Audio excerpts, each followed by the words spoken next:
The Australian economy, though, at somewhat of a crossroad, with inflation rising and showing no signs of easing. At the same time, though, unemployment numbers this week have shown some weakness in the labour market. So what will the RBA do from here? Well, I spoke with Ivan Colquhoun, Chief Economist at Creditor Watch, and started by asking about that surprise fall in jobs added. I think the first point is that the unemployment rate is still very, very low in Australia, and that's a very, very good situation to be in. The employment losses, remember what the Reserve Bank Governor said a few months ago, don't take too much attention from any 1 month's change in employment. I think that's a very realistic warning again. It can be a very volatile number. It's the hardest statistic of any of the Australian statistics to predict.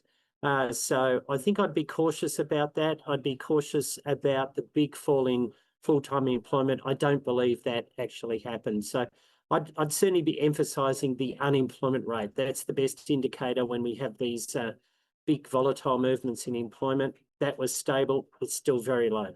Yeah, I mean, even if you take it with a grain of salt, do you think the unemployment picture in Australia is easing or is weakening? It's probably marginally easing, slightly trending up, but it's very, very slight at this point in time. So it's not a big change. And when you look at indicators like job advertisements, they may be a little bit softer, but not a big change at this stage. So not a huge development, but if anything, slightly easing, I'd say. Ivan, it's interesting because the RBA for so many years has had a single mandate, and that was inflation. Now it's got a dual mandate, which has been there now for a while, but it certainly has to look at both the labour market and inflation. How does this play out if they do potentially go in different directions? So if we see the labour market potentially start to ease more and we see inflation continue to go higher, how does the RBA play out this conundrum? Now, I'd say two things. My take is that it's not inflation's moving higher, it's just it didn't come down as much. So I don't believe we're in a position where inflation would now be accelerating. The economy hasn't picked up 12 months ago, which would be driving an acceleration in inflation now. So I think that's a slightly different take on what's happening with inflation.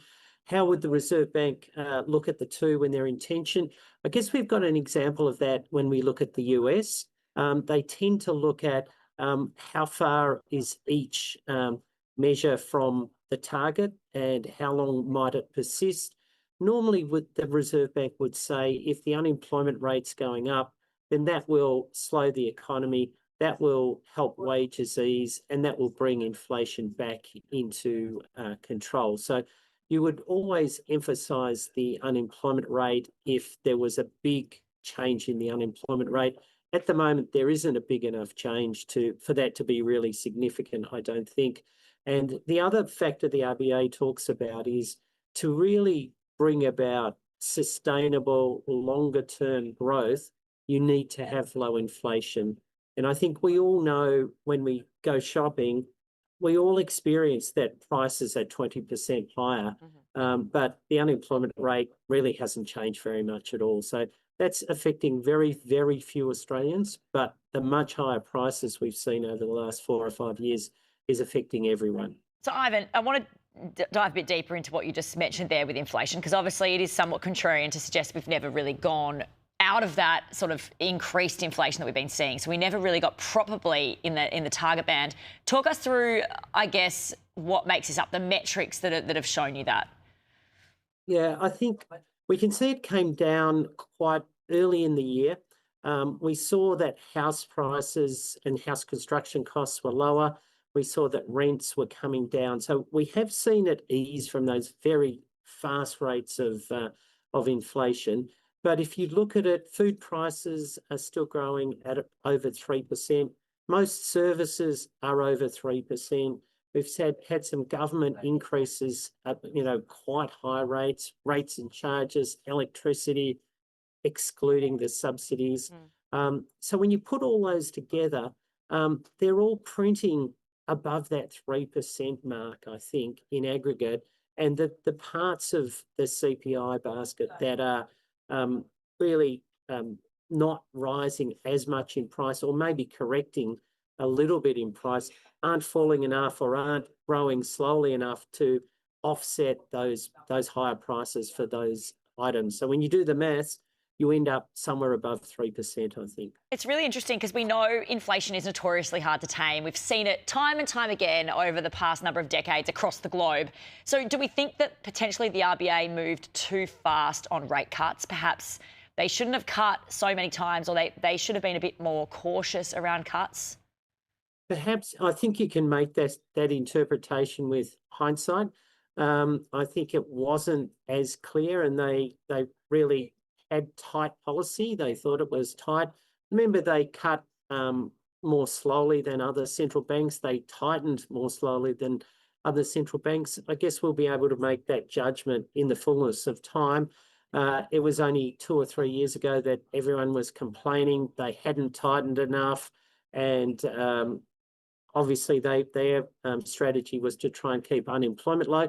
That one has worked very well, but inflation's still a bit above target. So I guess you can say, if you look at it with hindsight, perhaps they shouldn't have come down as early as they did. So what's next? Do they rectify this? I know Citi came out today saying expecting 2 hikes for next year, February and May. We don't have an RBA meeting until February, so at least they've got, you know, the Christmas period to see how spending tracks. But what are you expecting for 2026 when it comes to rates? Yeah, look, I think you have to argue if the Q1 or Q4 CPI that's released at the end of January is another 0.9 or 1%, then inflation is too high, and you probably should retighten interest rates if you want it to be moving back to target.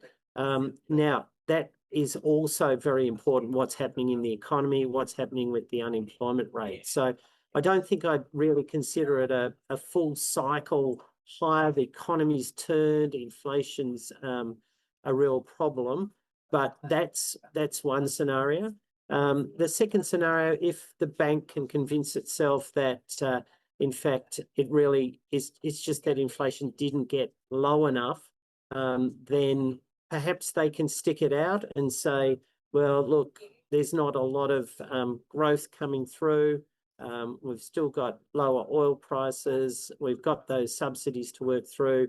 Maybe we just wait a bit longer. But that one's a bit harder. I think the thing we can definitely say is they can't cut rates at all. They can't consider that, and they didn't consider it, obviously, in December, and there's no way they can consider that anytime soon. Yep, the easing cycle certainly has come to an end. Ivan, we appreciate your time on the program today. Thank you so much for joining us.